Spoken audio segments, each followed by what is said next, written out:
It's hard to box yourself in a certain style of work. It's been very long, many years of many different projects, many different commissions and series of work. So my art moved from side of being very realistic in aspects, and then it slowly moved to be very political, heavily engaged with our current issues and contemporary issues. I guess maybe relevant to where I'm coming from and where I'm living right now.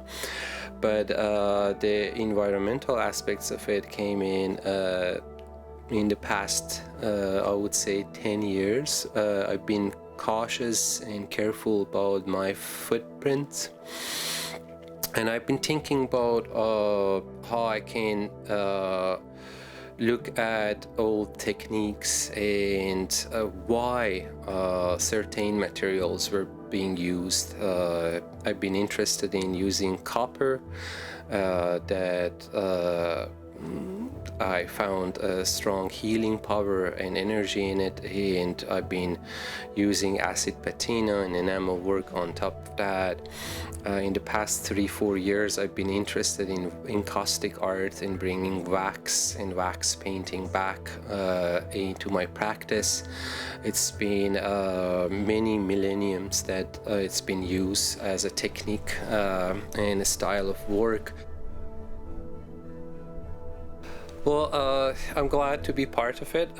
Thunder Bay Art Gallery kindly every year invites certain number of artists to contribute to the art auction, and it's been some years that I've take part in it. This year, of course, they have, because of pandemic, the auction, it's moving online.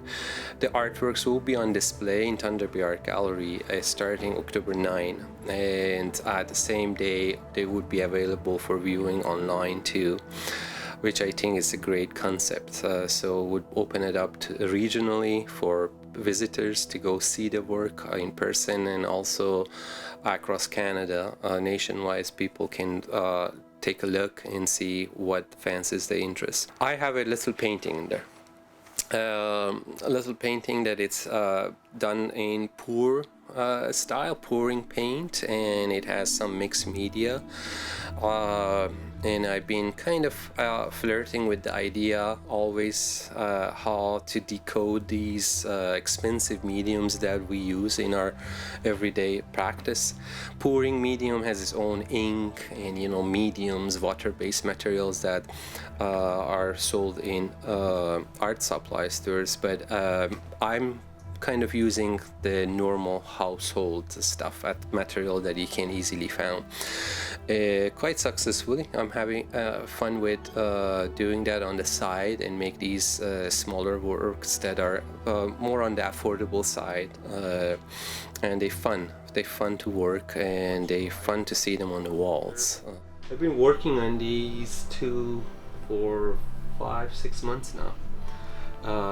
This particular one, it's the one I want to finish because I love about art and admire a lot about artists that endure through thick and thin to stick to their practice is that communal aspects of it.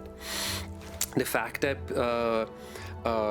you can be in your community, with your community, talk about what your community is going through your art, through your music, through the visual arts, fine arts has that stamina to kind of bring communities together, and we put our differences aside and kind of looking at our footprints and say, wow, like this design that I'm using in my work today, it's 5,000 years old and it's done by so many different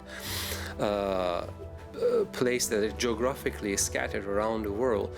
how else I would understand the geography? No matter how many times I look at the map, the distance is greater. But when you look at the artworks and say, wow, that's the same pattern, that's the same language, that's the same visual language, it kind of grounds you and give you a good feel that we all humans, and we're going through something much bigger than us at this point, and we gotta all come together. And through art, I think it's softer language, visual language, and it's pleasant to communicate through.